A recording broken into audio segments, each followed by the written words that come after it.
Thanks everybody for joining us here for today's Edge webinar, Dashboards, Decisions, and Dollars, Cybersecurity Reporting That Works. Really excited to bring together the crowd for today's session. Going to be a really insightful session on how to use the data and the reporting that you get access to through some of your cybersecurity tools and platforms and policies and things to make informed decisions. So a great topic for today. I'm Adam Scarzafava, VP for Business Development, Marketing, and Edge Events. So I work on all different types of member engagement for Edge.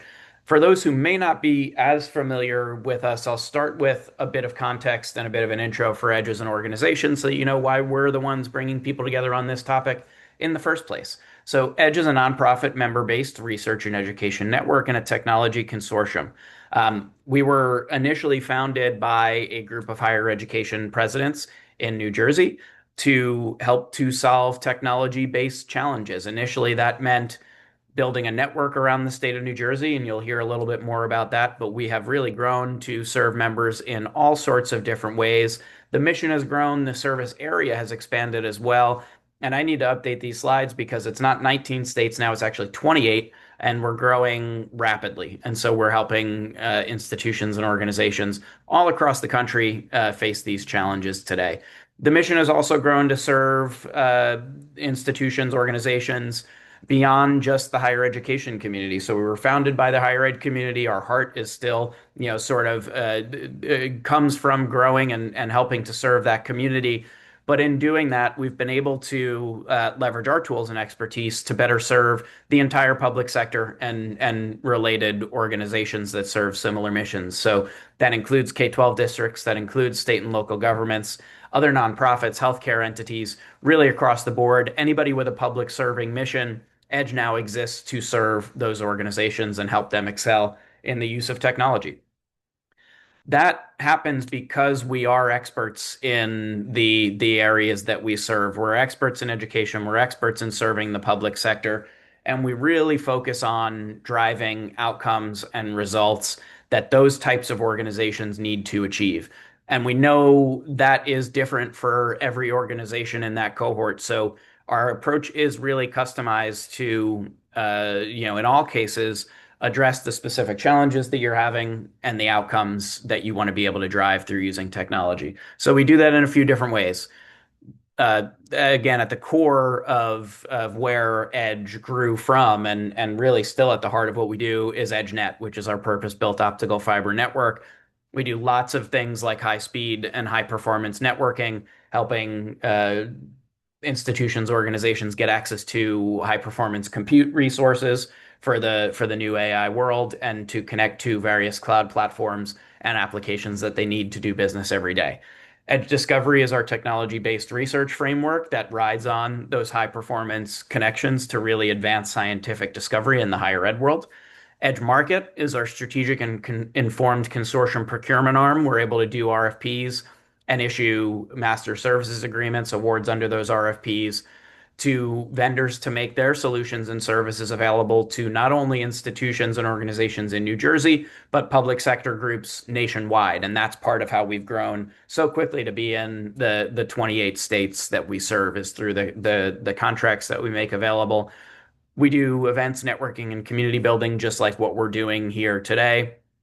And we offer a variety of solutions, services, and thought leadership in a number of different areas to really support the journeys and the goals of the institutions and organizations that we serve. And here are a few, for instances, on the challenges that we're coming together to solve for. So AI, obviously, in the education world and in public sector and across the board, is a real driving conversation behind the scenes. And we're doing all sorts of work on administrative applications, curriculum, infrastructure to help institutions make smart decisions around the use of AI. We're doing a lot of work on ADA compliance. We just hosted a webinar last week on the topic. It was one of probably our highest attended ever, and really helping institutions get ready for the coming compliance deadlines that are starting to kick in April across the board in public sector. So doing a lot of work there to help with digital accessibility. Um, Dawn and her team do a ton of work on a variety of different compliance standards, whether that be GLBA, CMMC, insurance, all aligning to the latest revisions of the NIST standards.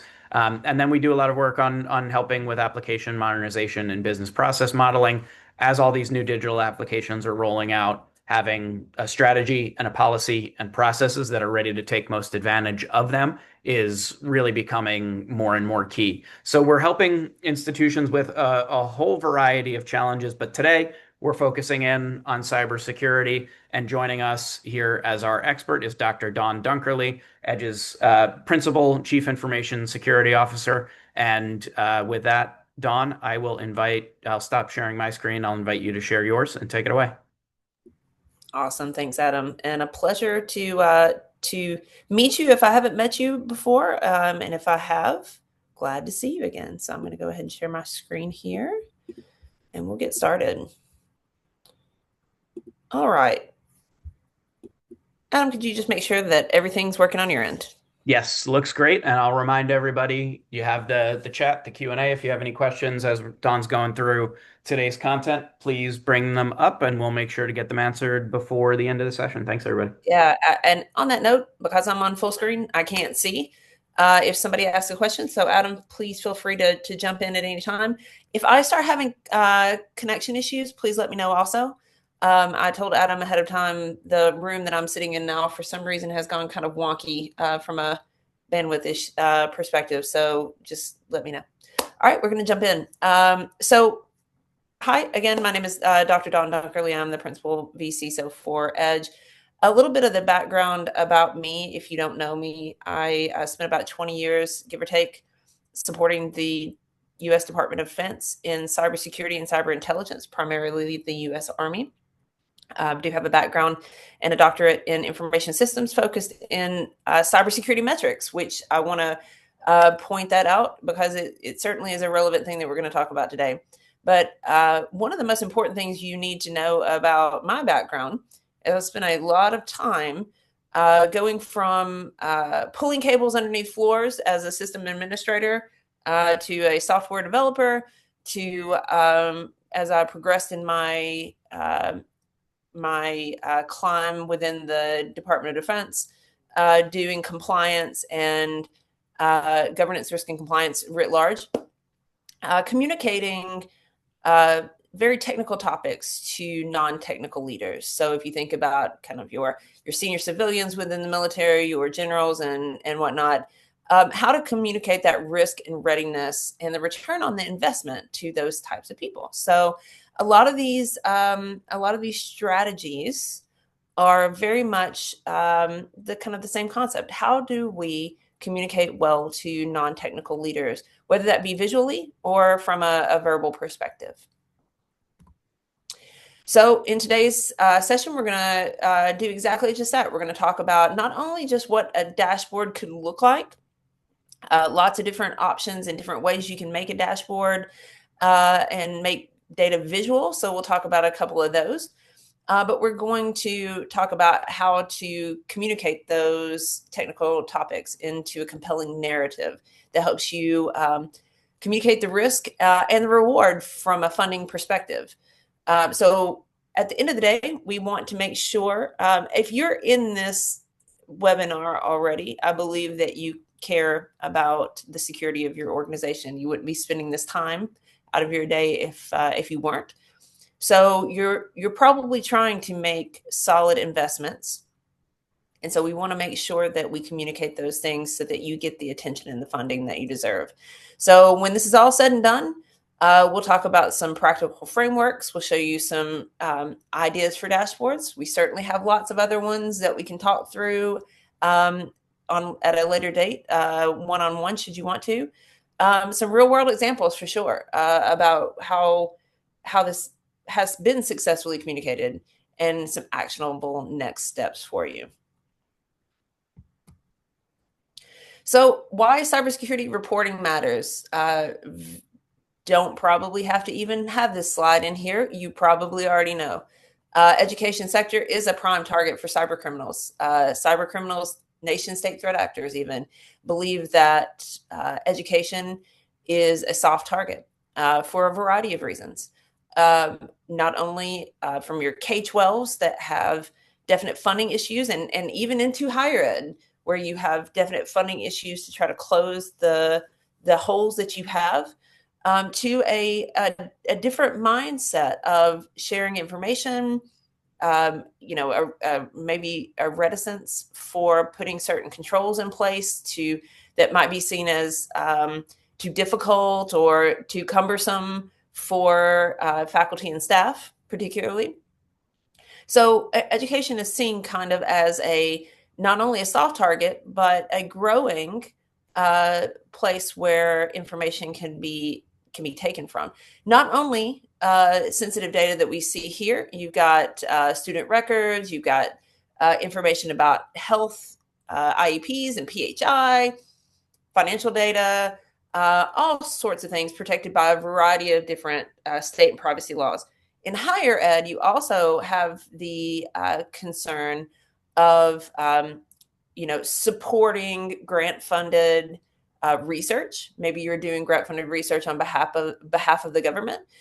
So that's a treasure trove of information for a threat actor to come in and try to gain access to that. So not only just that ransomware attack, with breaches taking days, sometimes weeks, sometimes months, truly, with some of the ones that we've worked through, of downtime of systems at varying level of criticalities, but also the data that you might be storing and processing on behalf of yourself and on behalf of governments and industry. So what we're trying to do here is we're really trying to, again, connect that leadership understanding to help them understand why you're trying to make the actions, take the actions, make the decisions, purchase the tools, the people, process, and technology solutions that you're looking to do. Real impact there. K-12 institutions alone having thousands of cyber incidents affecting millions of students and costing a district an average of 2.73 million per breach. I'll get into a little bit of how you can quantify that further on within the presentation. But that's just K-12.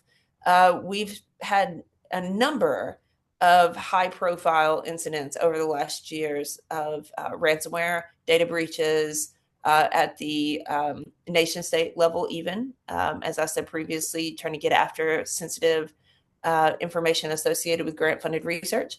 So these are real quantifiable incidents that we can then use that data to help inform decisions that are made from a strategic perspective. So the problem with current reporting, and I will be frank with you, I fall into this absolutely myself. Most reports fail to connect with leadership. The information within them is absolutely critical. The data is there, it's solid, and we need to pay attention to it. But we're communicating it in a difficult way for a non-technical leader. I'll get into examples of what that looks like here and further on in the briefing. But when we say things like critical CVE patches pending, if you're an IT or cybersecurity person, you very likely know exactly what that means. Maybe even a 0-day just got pushed out.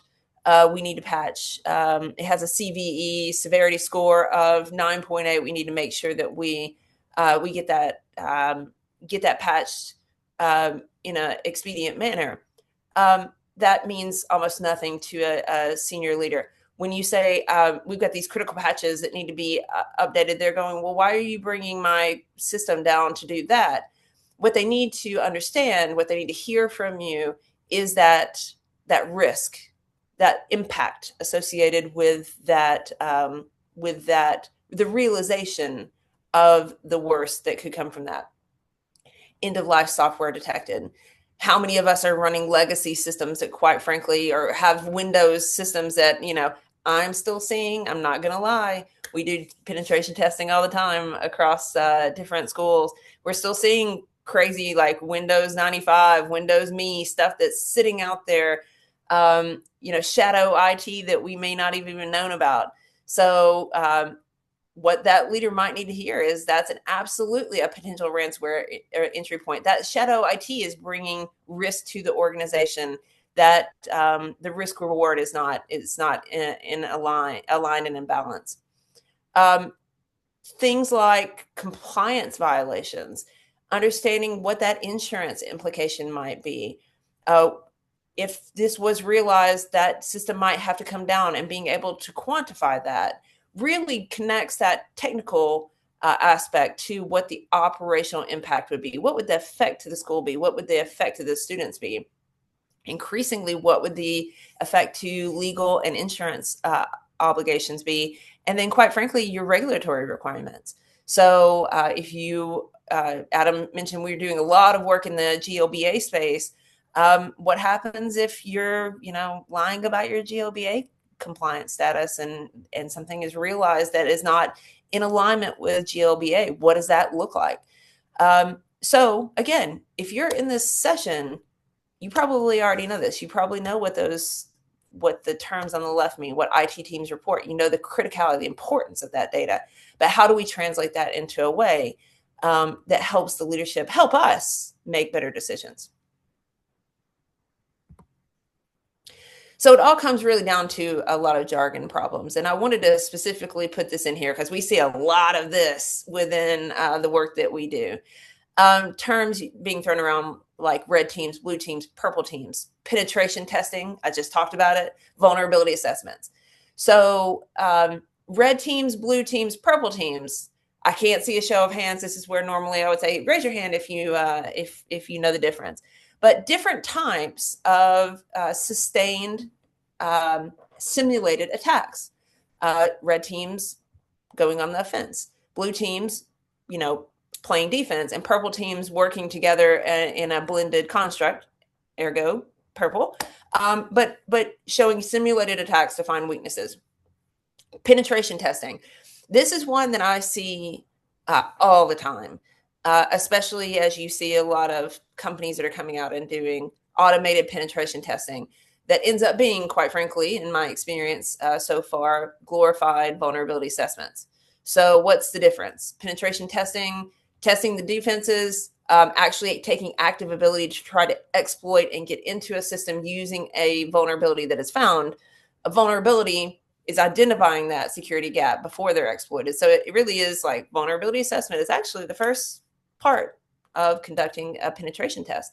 But being able to explain the difference between the two is key. If I'm looking for $5,000 a year in funding to have someone do regular vulnerability scanning on my network, maybe monthly, and I'm looking for $20,000 to have somebody come in and do a penetration test that is 3 days and then a report. If you can't convey that information in a way that helps somebody understand this, one of these things is not like the other, and here's what that means. We're finding the gaps with the vulnerability assessment, but we're actually testing to see, can we exploit that gap with the penetration test? That makes a big difference to a leader about their willingness to cough up an extra $15,000 if they don't understand what that even looks like. So you see here, understanding your attack surface analysis. I talked a little bit previously about finding shadow IT. We need to understand our attack surface. Having a real holistic, comprehensive understanding of what your attack surface here, which quite frankly in education can make some people mad. They love to set up a shadow network or lab over here so they can do their thing and get away from having to comply with what IT is wanting to do. So what we're trying to do here is not keep people from doing their work. We're trying to identify where we're most exposed. Maybe we don't have the controls in place that we ought to, that we say we're doing for insurance and for regulatory requirements. We're identifying where we're most exposed. Threat modeling, one I see all the time, that is thrown around, and a lot of people misuse the term, but it's planning for realistic threats. What are the threats we need to be concerned about, and how do we plan to mitigate or remediate those threats? And then security posture, a term that might sound very, simple to us, but, how well are we protected overall? That is our security posture. I talked about my background in the military, and I can't tell you how many times I would be briefing a threat or briefing kind of a current security posture to a senior leader, and I would just see their eyes glaze over, and they disengage completely. And it's not that they don't care. We were the last place I worked. We were running some of the most important um, information systems within the U.S. Army. People would not have beans or bullets if we didn't have those systems. The senior leaders absolutely cared passionately about making sure those systems were up and running. People's lives absolutely depended on them. But because we weren't necessarily able or weren't willing to connect the terminology to what they cared about, what the impacts would be, they didn't see the impact of the operation. And so I saw on a daily basis, if you don't learn to connect why they should care to what we're needing them to do, uh, they glaze over and then tell you to get out of their face, basically. So really, I feel like as IT people, and I am definitely the first one to be guilty of this, definitely as a PhD as well, to drop into PhD language or very technical language. Um, we're proud of being technical people and should be. So the goal here is not to eliminate that accuracy.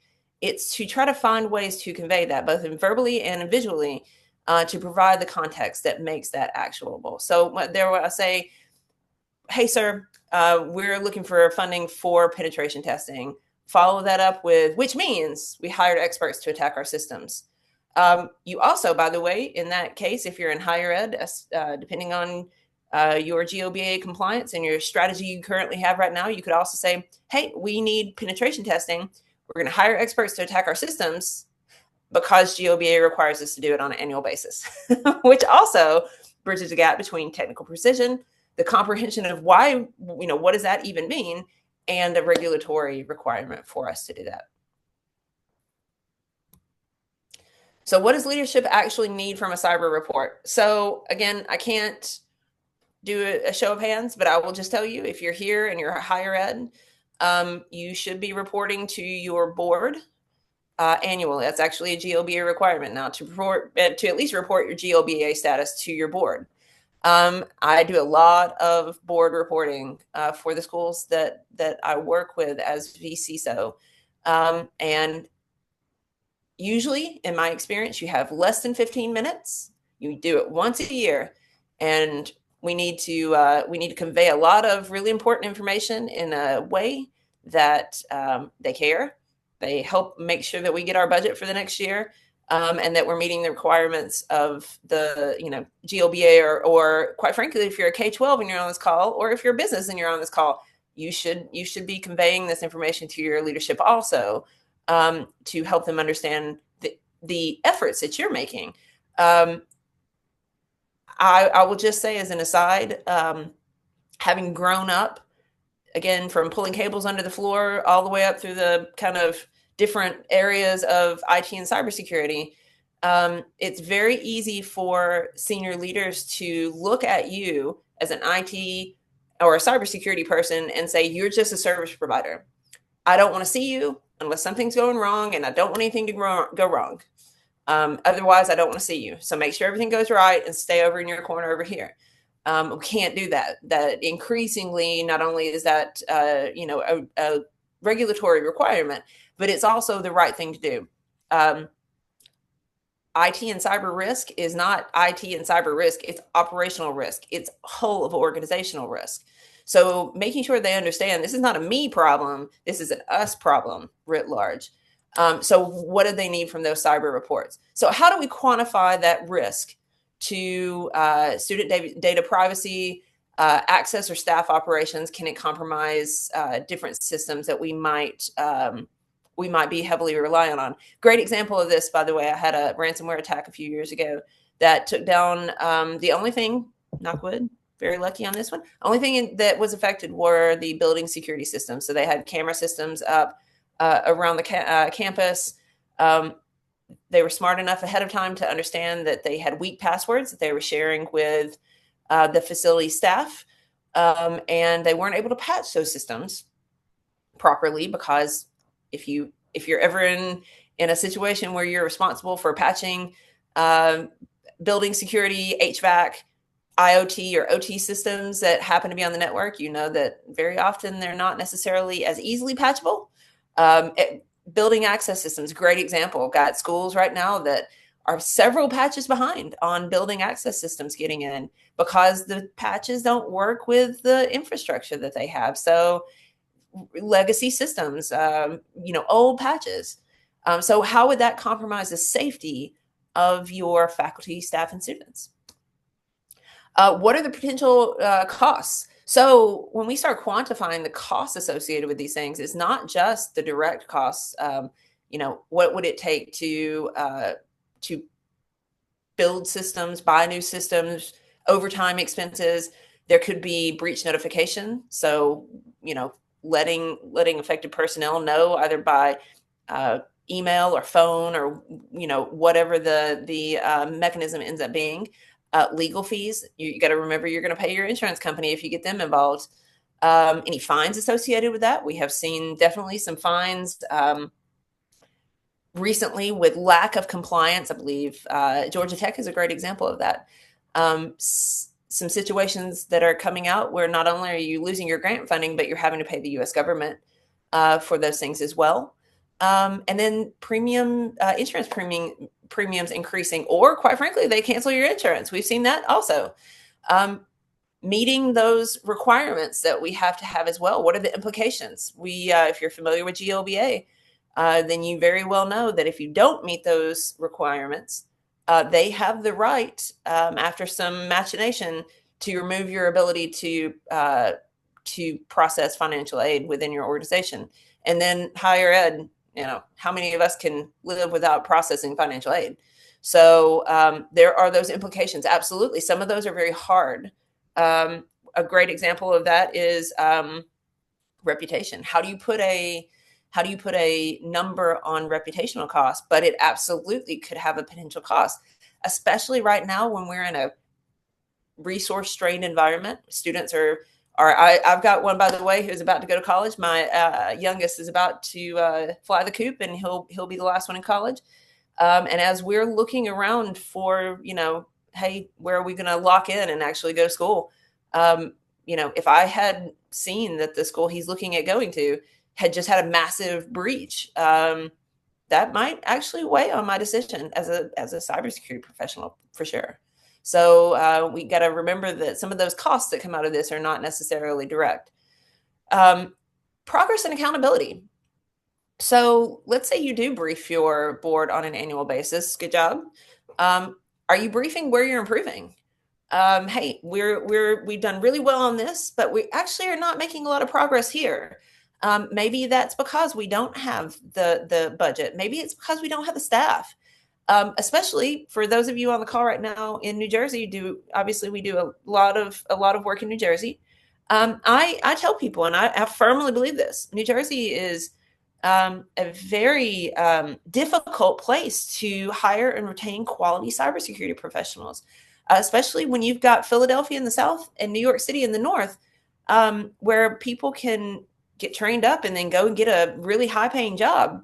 It's really hard, in my experience, to get the staff that we need to do the things we do. Adam can tell you, we have in the past tried to help bridge the gap with people, helping supplement their staffs, IT staff, cybersecurity staff, to help fill the gap because they just can't get the people that they want. So policy changes are another great example.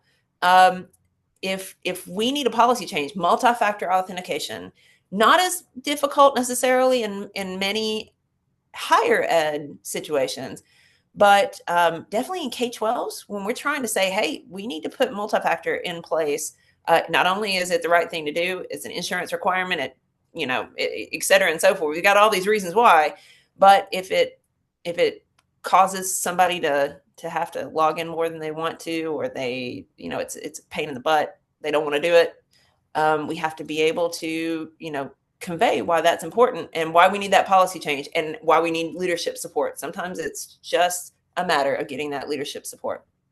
So as we said previously, talking about what these things are, moving to leader language, being able to talk about the risks to the student records associated with the changes or lack thereof that we have made, trying to prevent that downtime, keep that redundancy up, keep the operations moving, making sure we understand what our insurance requirements are. I will tell you, it's shocking how often some of the schools that I work with, the IT, like head of IT, head of security, only finds out what's in their insurance coverage after it's already been signed. So they didn't even get to talk about, like, are we covering incident response? Are we covering forensics? What are we doing here? And then again, making sure that when we do need to spend some money, that we have, a proper understanding of what that budget looks like. So I'm going to talk for a second about the CIS controls as a reporting framework. CIS, Center for Internet Security, has been around for a long time. You would have heard these calls the critical security controls, or the top 20. They're down to 18 right now. This is a great framework. If you're not mandated to follow something already, if you're in higher ed, you should be, obviously you've got your GLBA safeguards that you're required to adhere to for any systems that are GLBA covered.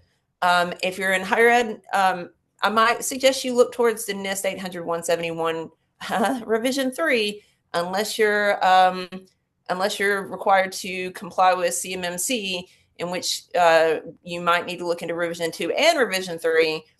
My goodness gracious, the U.S. government. Anyway, that's a whole other webinar that we could have for sure.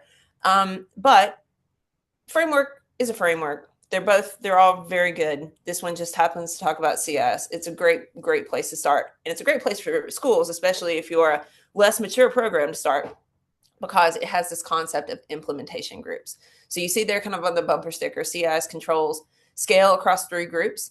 Number 1 is going to be your basic controls, really important for anyone, regardless of your size. That's going to end up being, quite frankly, do you know what you have on your network from a hardware and software perspective, and making sure that you have access controls and secure configurations. Your foundational security, so your group 2, you're building on that maturity level. So we've got level 1 locked and loaded. We're moving to level 2. We're adding that next bit of important stuff. Again, a lot of these things end up being directly tied to insurance, so you should be doing them anyway. But making sure vulnerability management is a great example.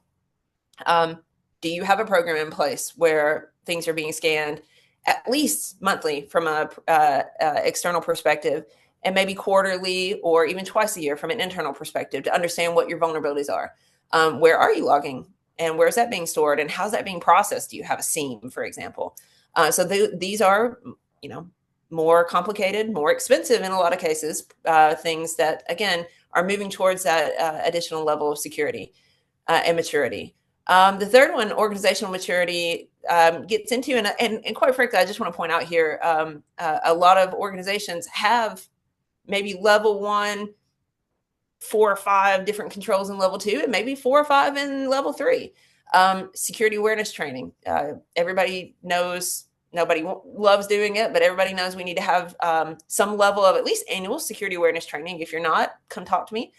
Incident response planning, obviously you got to do your plan, but y'all also got to test your plan. So doing tabletop exercises at least once a year. Penetration testing, talked about that already, doing a lot in that space in higher ed, because that's now our annual requirement. And then helping understand the security program governance, a lot of which we talked about previously, is your reporting to your board and making sure we're conveying these concepts to your board.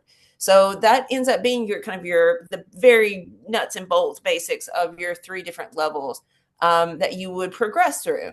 So what's nice about this is you're starting to, I talked about previously, show progress and show, hey, the money that you're spending on these things that you're spending your money on, these people, processes, procedures, tools, this is how it's improving the organization. You can actually show that steady progress. As VC, so one of the things that I really like to do with my schools is to develop a work plan based off of an initial assessment. So you come in and start working with me. We like to do an initial assessment straight out of the gate. We're going to talk about all sorts of things. All these things that you see here are absolute things we're going to talk about. But we're also going to talk about how do you communicate with your leadership? How often do you communicate? Who's in charge? Is there somebody literally that has, I am the chief of cybersecurity, I'm the head of IT? Do you have people actually laid out that are in charge? That's actually a requirement too by GLBA. You have to have a named person within the organization in charge of cybersecurity. So all of these things, and then we build a roadmap for the year of this is what we want to do. This month we want to do this, and this month we want to do that. Maybe we start phishing training here. Maybe I do a university-wide training session. Have done lots of those, all sorts of things. And then by the end of the year, you actually say, hey, this is all the things, here are all the things we did this year. Next year, we're going to focus on that next level of maturity. So bottom line, this framework or the NIST frameworks, but quite frankly, they map to each other, quite a lot of overlap as well. But they also map to their insurance requirements in your state and federal compliance requirements. Again, we're looking to create a common language for the reporting.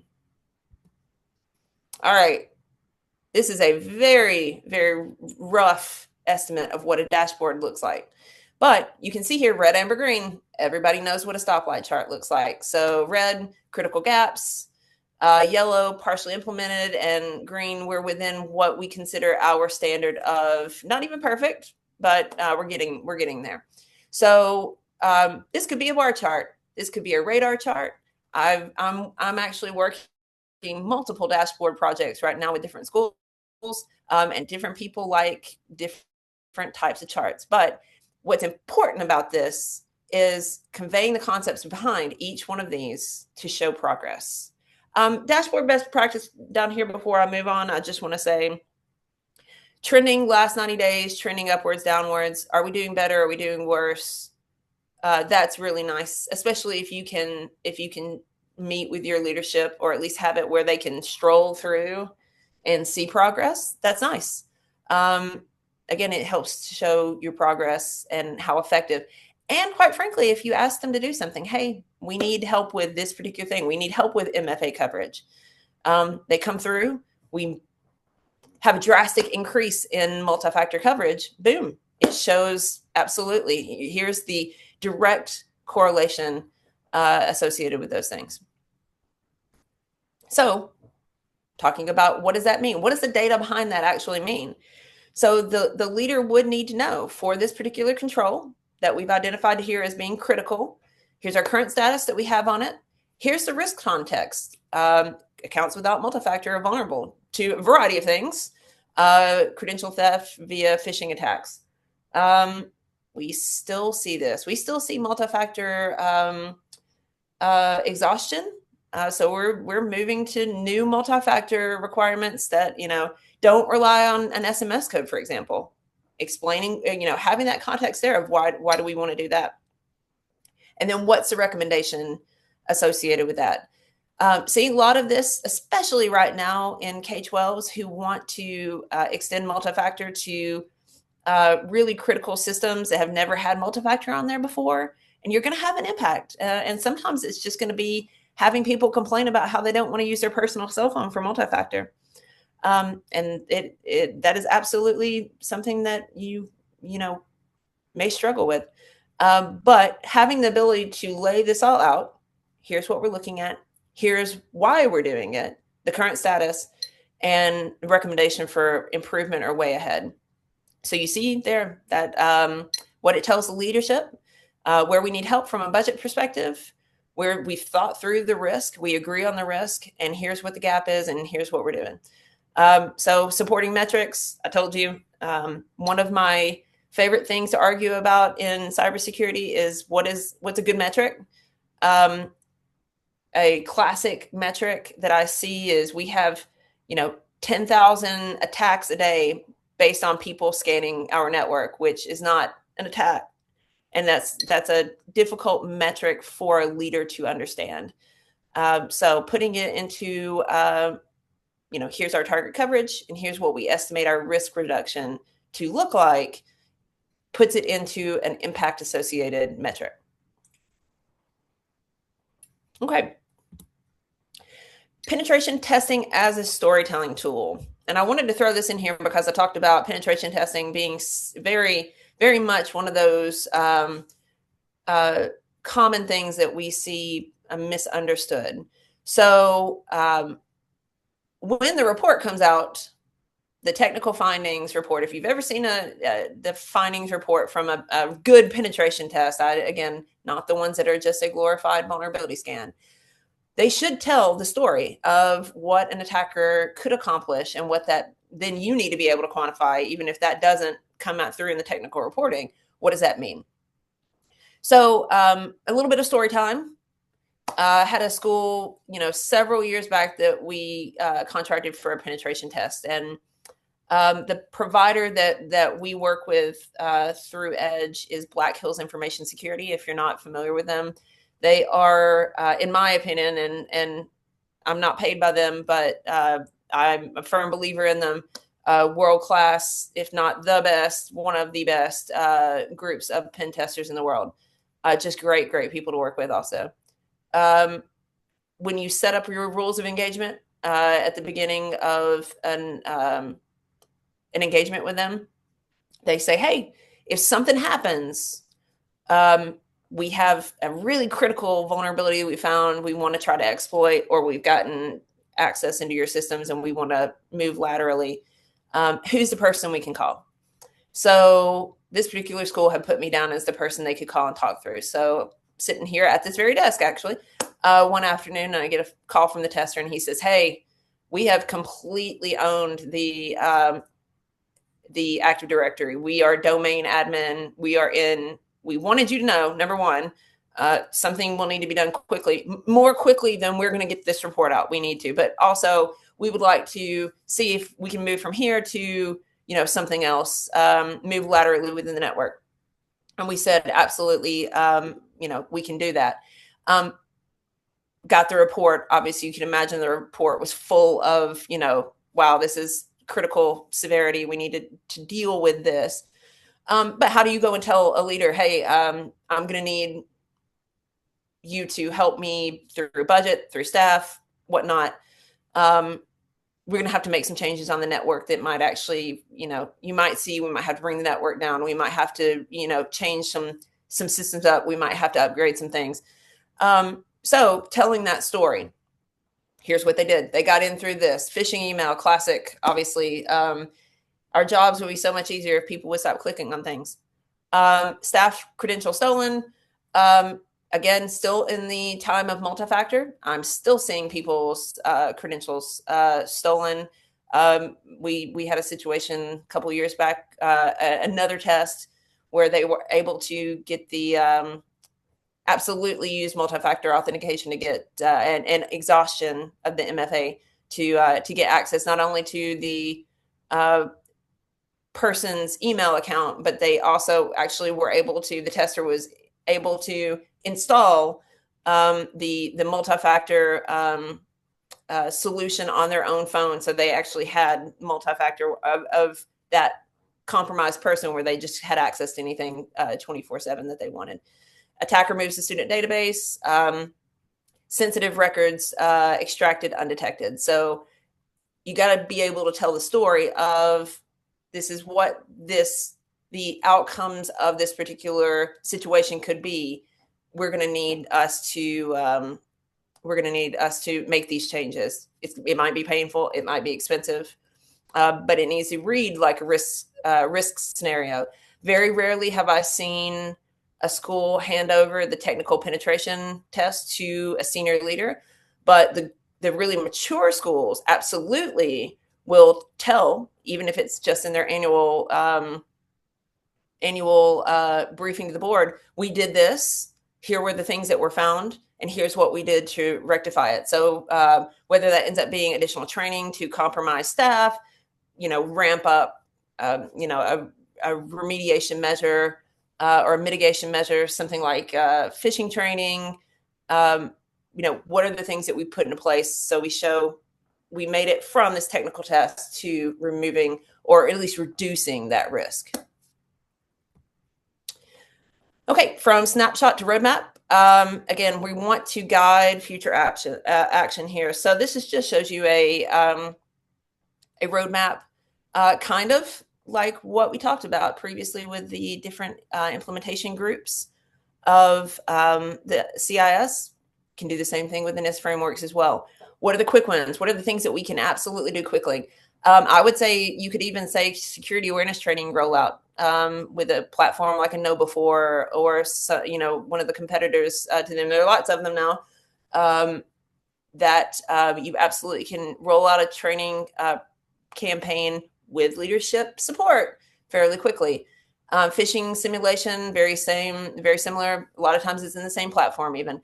Conducting a quality asset inventory, understanding what those shadow IT systems look like. And quite frankly, one of the first things that we do when we come in almost every case, if not every case, as part of that assessment I talked about, what do your policies look like? Do you have that incident response plan? Do you have a backup policy that then you test your backups? What does your, quite frankly, AI policy look like? How are we dealing with AI within the organization? So those are things that we can actually put on the roadmap and do fairly quickly. And you see there incident response planning and testing that. Vendor security assessments. We do a lot of work in this space as well. Do you know what risk your vendors are bringing to you? Lots of tools. We use a combination of different things like BitSight, the HECVAT.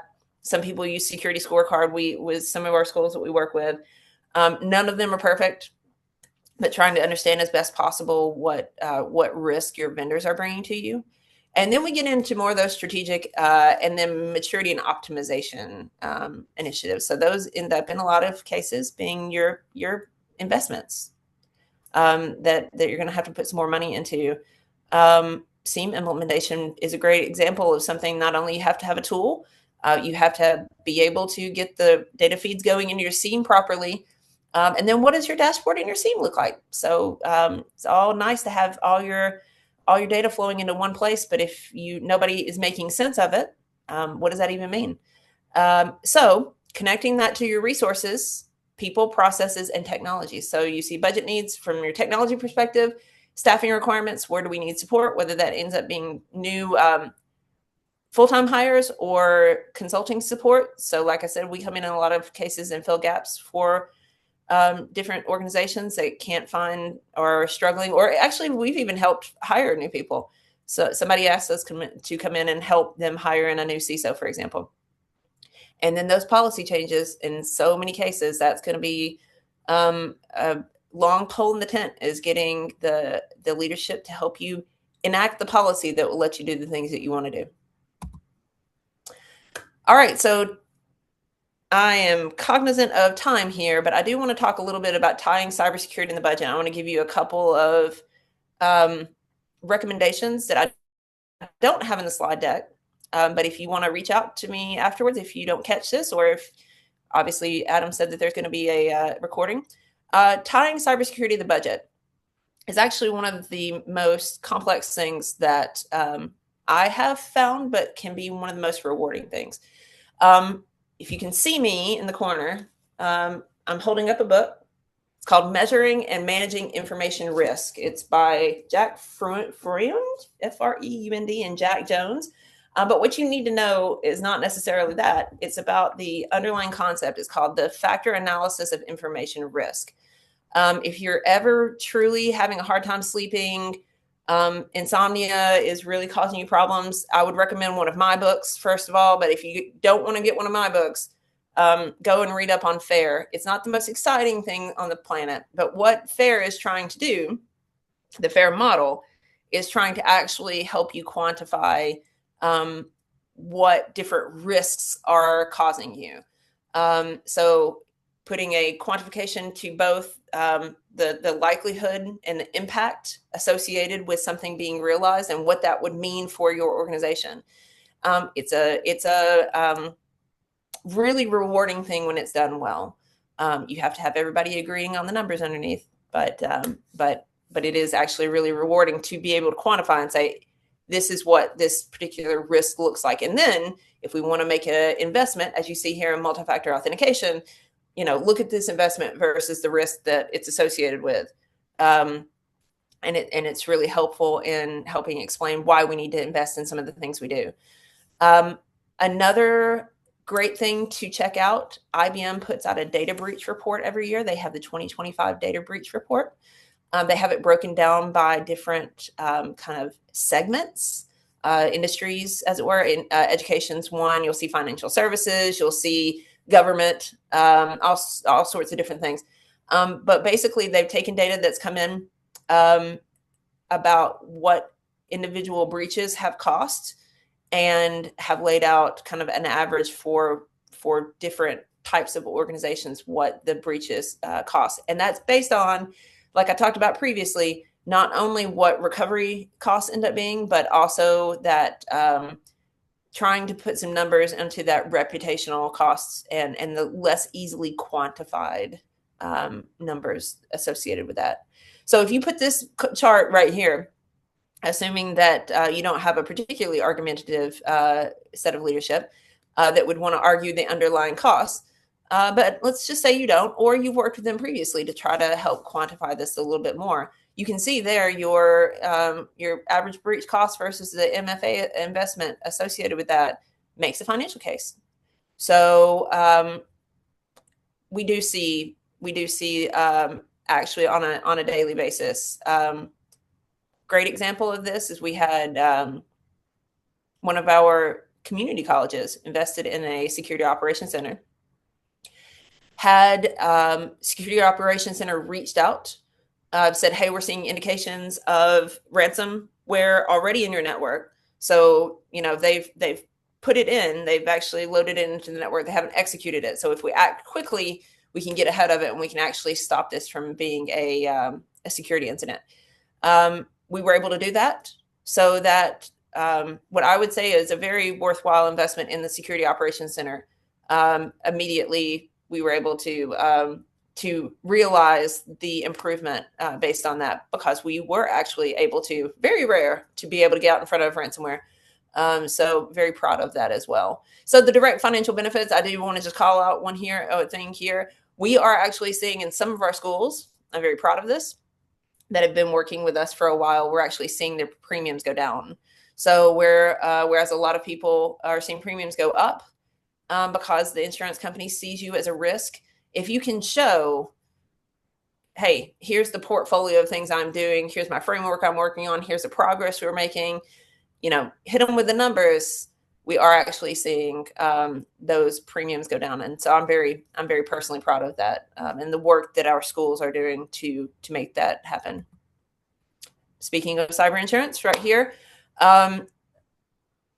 so much of obtaining that affordable coverage requires demonstrating strong security practices. We're back to the red, amber, green. Lay out what, and again, the insurance questionnaires are, very heavily tied back to the controls associated with either CIS or NIST. So red, amber, green associated with those things, and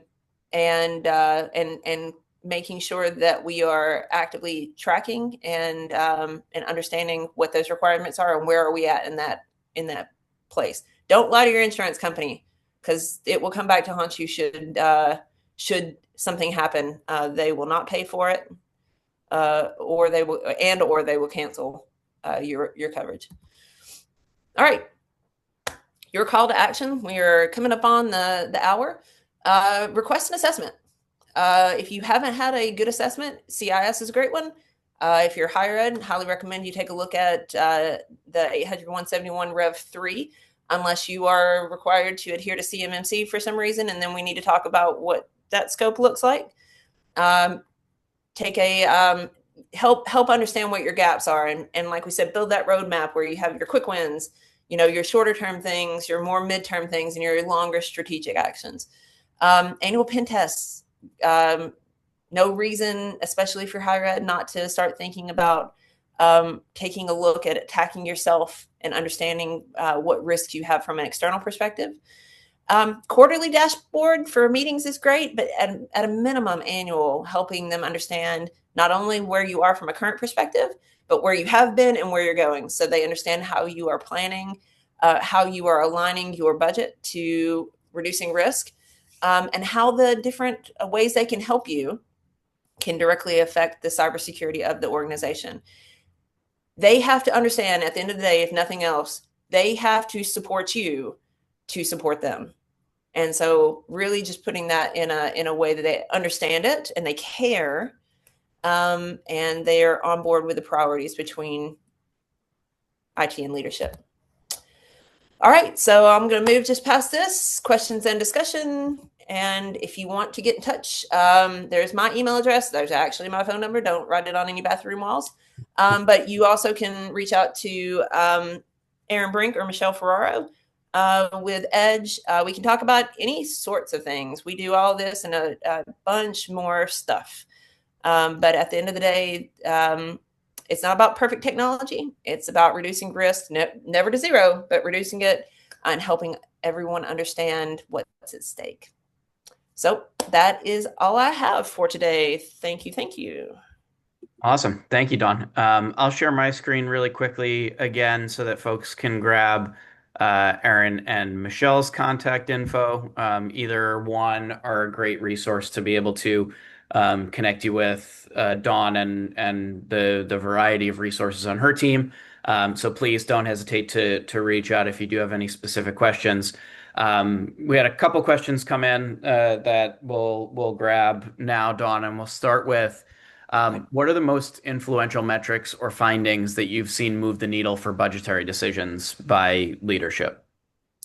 The most influential metrics. I will tell you, sadly, things that directly involve GOB. Absolutely.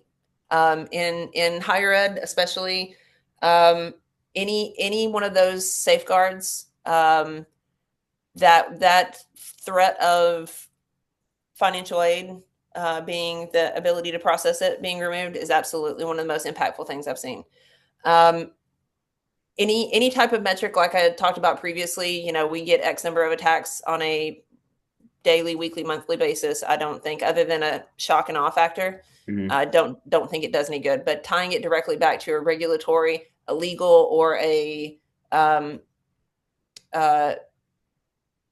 insurance requirement is where it's at. Cool. Okay. Another question, and actually related to the insurance requirements. What tools or reports have you seen make the biggest impact on insurance premiums? Um, so the the schools that I've seen that have done the best with that have almost built a portfolio of different things. So we're doing things like that vendor risk monitoring, and we can pull vendor, here's our reporting. Doing bit site reporting on yourself is a great way of showing progress. By the way, you can show active changes in your own bit site portfolio. So we do that. Being able to pull logs from 369 a year, back, showing configuration changes that had been made, or we didn't just do this week too because we knew the auditors were coming in. So it's less about one report and it's more about building an absolute, almost a binder of information that this is what we're doing, almost killing them with the amount of data that you have that's quality data that is directly tied into what they're looking for. And also, quite frankly, talking about understanding, I've absolutely sat down with an insurance, like a broker and some of the team, and they'll show a vulnerability scan that says X, and I'll say, well, here's ours that says Y. Why does that not match up? So again, that comes back to you had to have that vulnerability program in place where you could do that. So that's one that I absolutely have said, well, why do you show this whenever we show that? And they're like, oh, well, I'm not sure. I don't know. And then they run on. So, so a lot of it is not one necessarily one report or one piece of data. It is showing we have a comprehensive program that covers these things, and here's all the artifacts associated with that, and that goes a long way. Cool. Okay. Thank you. One more here, and please, if you have any additional questions, feel free to still taking a look at the chat and the Q&A. So feel free to submit in either of those places. Um, if we need support translating our findings or metrics into executive language for a presentation, would you be able, are you able to support those sorts of efforts, I guess. Sure. Okay. Absolutely. That Okay. would, we do a lot of things under the auspices of virtual chief information security officer. So absolutely.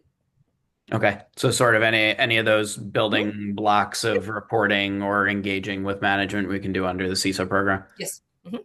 Cool. Okay.